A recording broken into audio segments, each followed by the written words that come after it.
Ito na mga kamaster, naligo na tayo. Sobrang init. Tanghaling tapat, pawis na pawis. Kaya ito ang ano, ito yung makakaresolba sa init. Magandang araw sa inyo mga kamaster. Share ko lang sa inyo ngayon mga kamaster. Ngayong araw na to sobrang init talaga sa loob dito ng bahay. Kaya kung matingnan natin mga kamaster, yung init ng panahon, titingnan natin yung labas mga kamaster kung gaano kainit, kasi dito sa loob ng bahay mga kamaster talagang hindi makakatulog sa sobrang init. Kasi hindi yung inuupahan ko mga kamaster, hindi to walang aircon ba, walang kisame. Ang mga kamaster, walang kisame. Napakainit. Sobrang init lang mga master. Kaya tara mga master, titingnan natin yung labas kung gaano kainit mga kamaster. Ayan mga kamaster, grabe ang init mga kamaster.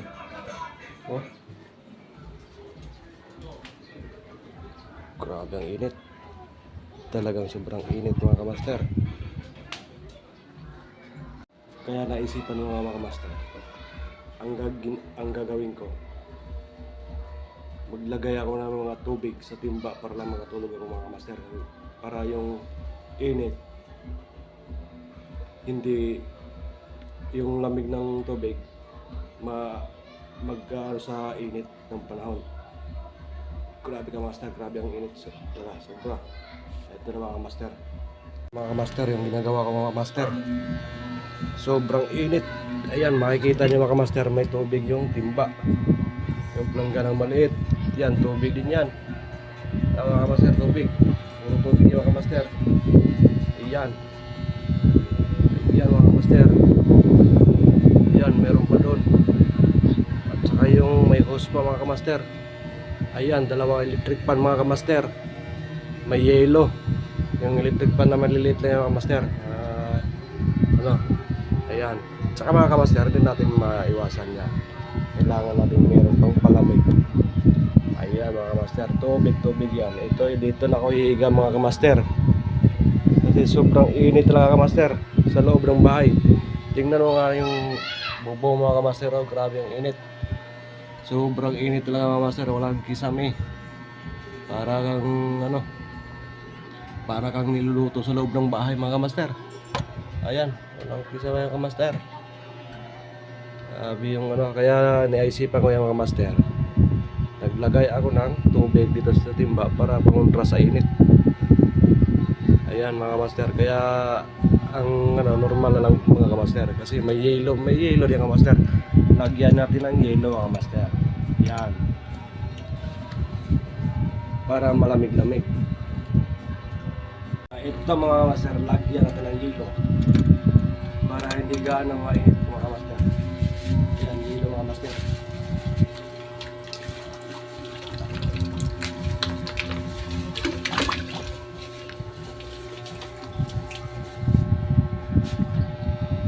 Konti lang yelo mga master. Ayos na yan. Ayan mga master, ayan. May yelo rin mga master. May yelo na yan. Ayan, normal lang grabe sa sobrang init ngayon mga master. Para kang susunugin mga master. Grabe.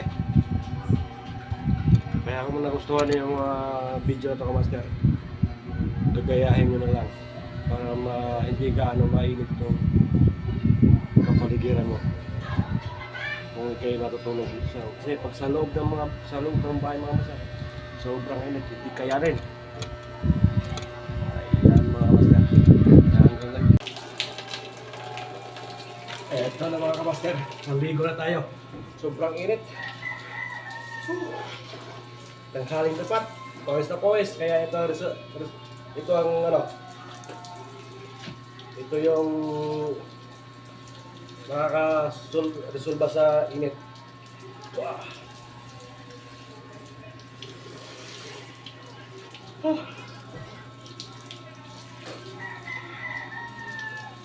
Ayos mga master.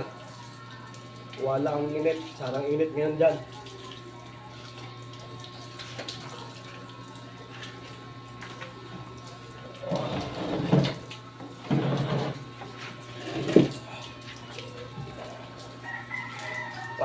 Parang shower na ako. Kaya kayo mga kamaster, kapag may hose kayong maliliit, ito ang gagawin nyo. Sa init. Wala yung init.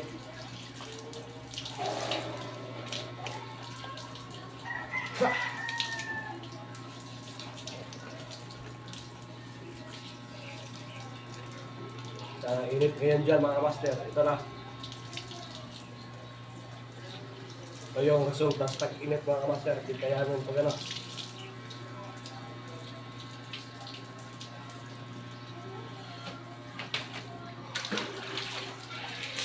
Ito mga kamaster, may kasamang hilo to. Naghahalin dapat, alas 12.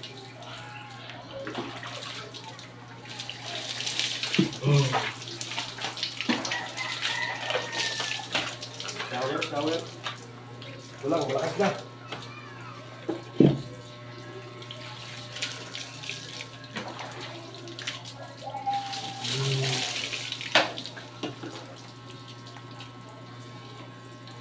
May electric fan ba yung mga master, oh? Nag-electric fan pa, naligo pa. Pero malamig. Pero wala yung init.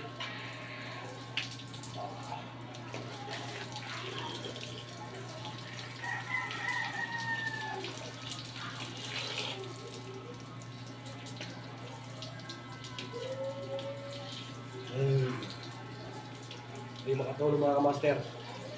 Kasi duty na din pang gabi. Hindi makatulog sa umaga. Sobrang init. Kaya ito, yung gagawin mo. Pag ikay na initan.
Parang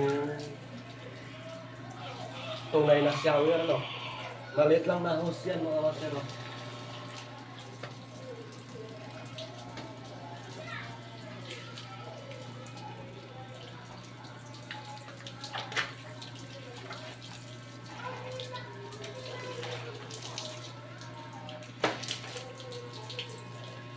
Alas 12 ng tapat. Pag-gising mo, basa-basa ko ng pawis. Ito ang resulta. Iligo mo para mawala yung init.